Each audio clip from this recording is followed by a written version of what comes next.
ng ulan, nakita. First time ang ganda-ganda ni Kim dito sa shots niya to. Lalo na pag basa siya ng ulan. Ang fresh. Sabi ko, Kim, yan na yung buhok mo lagi. As in, kinausap ko siya after ng premiere. Pumunta kami ni Angge ng cast party. Sabi mo kay Ate Heidi, yan na yung buhok mo palagi. Kasi ang ganda ng hair niya. May bangs siya na kulot na dalawa dito. Tapos parang lagi siyang half pony. Bagay na bagay sa kanya. Yung babae.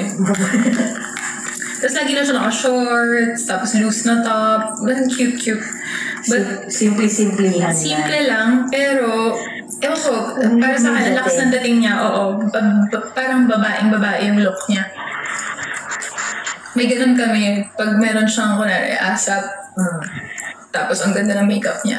Yan na yung makeup mo palagi, ganyan. Or ako naman, pag may pinost ako, tapos gusto niya yung damit ko, yan na yung kulay mo palagi.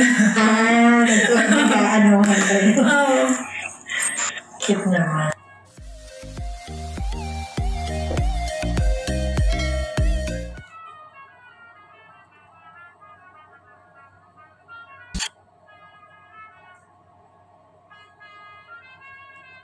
Nanood ka po ng movie ng Kim at Pao. Bukas ako manonood, hanggang niya.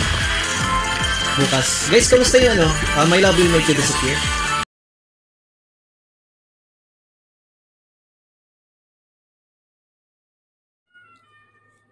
Hey guys, panibagong update tayo. Nakakatuwa naman yung kapatid ni Paolo Abilino na si Gab.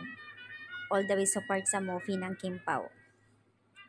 Bukas daw ay manood siya for the support talaga. At syempre naman, imbita niya ang kasamahan niya. Makikita talaga itong gamers talaga din itong kapatid ni Pao. Pero syempre, nalala ko dati may comment siya about kay Kim na okay naman daw si Kim at masayahin, bagay sila. Tapos ngayon, ito na naman yung comment niya na manood at suportahan at syempre, kinukumusta pa niya ang movie ng Kim Pao sa ibang mga team niya ng My Love Will Make You Disappear. Di ba nakakatuwa? Very approachable din itong kapatid ni Pao.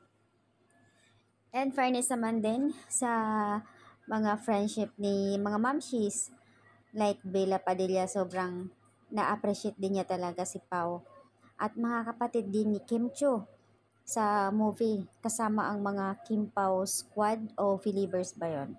Kasama ang kapatid ni Kim na talagang nandoon. At yung isang kapatid ni Kim na buntis at kapatid din ni Pao na andoon din, as in suportado talaga nila. Nakakatuwa lang isipin na pagkatapos ng black screening, may pa-picture sila side ni Kim and Pao. Diba? Sana all talaga nagkakaintindihan. Maganda yung ganun yung both side, yung talagang nandoon yung entertain sa bawat pamilya, sa bawat isa. Kumbaga, andun yung support nila sa mens.